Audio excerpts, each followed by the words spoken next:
সংবিধান সংশোধনে গণভোট ও ৭২-এর ৪ মূলনীতি বাতিলের দাবি জানিয়েছে জাতীয় নাগরিক পার্টি এনসিপি। শনিবার জাতীয় ঐকমত্য কমিশনের সাথে বৈঠকে এই দাবি জানায় তারা।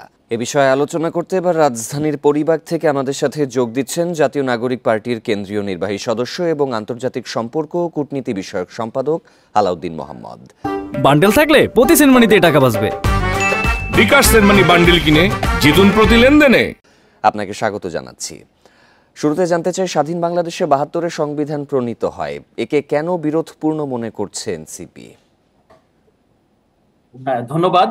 এখানে একটা ছোট্ট বিষয় যদি সংশোধন করে নেয়, আমি জাতীয় নাগরিক পার্টির যুগ্ম সদস্য সচিব। আমার মনে হয় খুব সম্ভবত নাগরিক কমিটির আগের পরিচয় ব্যবহার করতে, যাতে দর্শক বিভ্রান্ত না হয়। মূলত ১৯৭১ সালের যেই মহান মুক্তিযুদ্ধের মাধ্যমে বাংলাদেশ গঠিত হয়েছে, আমরা দেখি সেখানে ১০ এপ্রিল বাংলাদেশের প্রথম সংবিধান স্বাধীনতার ঘোষণাপত্র পাঠ করা হয়। তো সেখানে কিন্তু সাম্য, মানবিক মর্যাদা ও সুবিচার ও ন্যায় বিচারে ৩টি মূল নীতি ছিল। বাংলাদেশের সংবিধানের প্রথম সংবিধানের ৩টি মূলনীতি ছিল এবং যার আলোকেই মুক্তিযুদ্ধটি সংগঠিত হয়।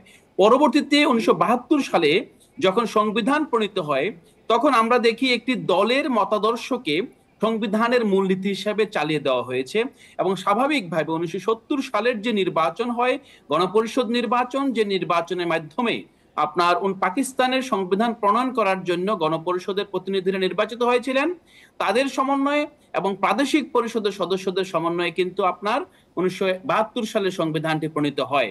তখন কিন্তু মুক্তিযোদ্ধাদের দাবি ছিল, আওয়ামী লীগের বাইরে অন্যান্য সবার দাবি ছিল, যাতে একটি গণপরিষদ নির্বাচনের মাধ্যমে মুক্তিযুদ্ধে অংশগ্রহণকারী সব দল, সব মত, সব পক্ষ, তদুপরি সাধারণ জনগণের মধ্য থেকে প্রতিনিধি নিয়ে একটি নতুন সংবিধান প্রণয়ন করার।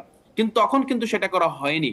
তো এর জন্য আমরা দেখি যে ৭২-এর সংবিধানটি একটি গণপ্রতিনিধিত্বমূলক সংবিধান হয়নি এবং এই সংবিধানে মুক্তিযুদ্ধের আদর্শের পরিবর্তে একটি নির্দিষ্ট দলের মতাদর্শ চাপিয়ে দেওয়া হয়েছে। সো আমরা শুধু আমরা অতীতেও একই কথা বলেছি যে বাংলাদেশ রাষ্ট্র পুনর্গঠনে ৭২-এর সংবিধানে বাংলাদেশের প্রথম যে সাংবিধানিক প্রতিবিপ্লব করা হয়েছে ১৯৭১ সালের মুক্তিযুদ্ধের সাথে, সেই প্রতিবিপ্লবকে ঠেকিয়ে দিতে হবে এবং নতুন করে সংবিধানকে জনগণের সংবিধান হিসেবে প্রতিষ্ঠিত করতে হবে। ২০২৪ সালের যেই আপনার গণ অভ্যুত্থান সংগঠিত হয়েছে, গণ অভ্যুত্থানের পর আমাদের সামনে একটি ঐতিহাসিক সুযোগ এসেছে নতুন করে ৭২-এর সংবিধানের মূলনীতিকে পুনর্বিবেচনা করে মুক্তিযুদ্ধের ১৯৭১ সালের যে মূলনীতি, সেই মূলনীতিতে ফিরে যাওয়ার এবং একই সাথে জনাব আলাউদ্দিন মোহাম্মদ, এই সংবিধান সংশোধনের সব দলই তো একমত হয়েছে, কিন্তু এই যে ৪টি মূলনীতির কথা বলছেন, এটি পরিবর্তন না করলে কি ফ্যাসিবাদ নির্মূল হবে না?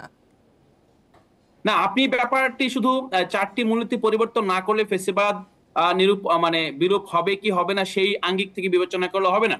আপনি যদি দেখেন বাংলাদেশের যে মতাদর্শিক যে ৪টি মূলনীতি, জাতীয়তাবাদ এটা ফেল করেছে। আমরা দেখেছি জাতীয়তাবাদের আমরা বটিকা গিলাতে গিয়ে পাহাড়কে আমরা বিচ্ছিন্ন করে দিয়েছি। আমরা পাহাড়ে একটা চিরস্থায়ী যুদ্ধের দিকে পাহাড়কে ঠেলে দিয়েছি।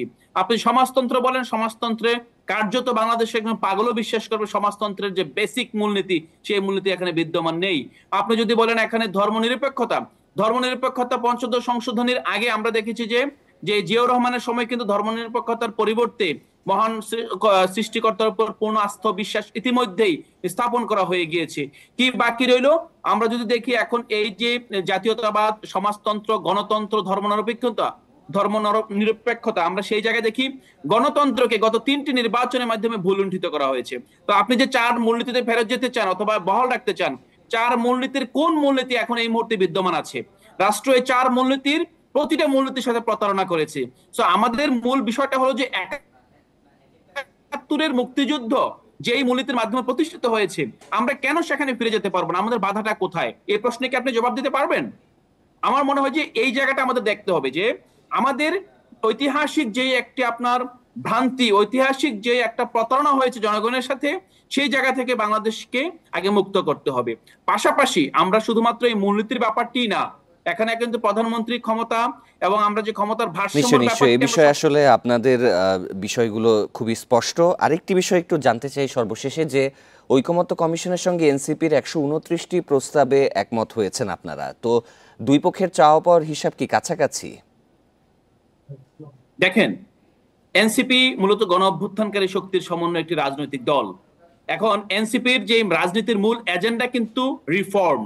আমরা কিন্তু কোনো ক্ষমতা কেন্দ্রিক রাজনীতি কিংবা আমরা দ্রুত নির্বাচন করতে হবে, ক্ষমতা যেতে হবে, এই ধরনের রাজনীতি আমরা করতে চাই না। ইন্ডিয়া আমাদের রাজনীতির বয়সও হয়েছে মাত্র 2 মাস, কিন্তু এর আগের যে রাজনীতি আমাদের গণ অভ্যুত্থানের পূর্বাপ রাজনীতি পুরোটাই হলো বাংলাদেশ একটি অকার্যকর রাষ্ট্র হয়ে গিয়েছিল, সেই রাষ্ট্রকে একটি সঠিকভাবে সঠিক পথে ফিরে আনার রাজনীতি। তো সেই প্রেক্ষাপটে যদি আপনি দেখেন তাহলে এনসিপি একটি সংস্কারবাদী দল হিসেবে, সংস্কারের সপক্ষের একটি অন্যতম প্রধান ভয়েস হিসেবে স্বাভাবিকভাবেই যে সংস্কার কমিশন তাদের যে প্রস্তাব, সেই প্রস্তাবের সাথে এনসিপির অনেকখানি আপনার মিল পাওয়া যাবে।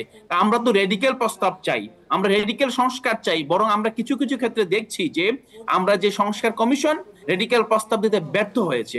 কিন্তু আমরা রাষ্ট্রের স্টেবিলিটির স্বার্থে আমরা রাজনৈতিক যে ধারাবাহিকতা, এখানে আমরা দীর্ঘদিন ধরে একটা ফেসিবাদী আমরা চাদরে ঢাকা ছিল বাংলাদেশ, সেই জায়গা থেকে যদি গণতন্ত্র উত্তরণের একটা সুযোগ তৈরি হয়েছে, সেই সুযোগকে কাজে লাগাতে সেই সুযোগ আসলে বরং সামনে আমরা অব্যাহত থাকুক, এটাই সকলের প্রত্যাশা। জনাব আলাউদ্দিন মোহাম্মদ, আপনাকে ধন্যবাদ আমাদের সাথে যোগ দেওয়ার জন্য।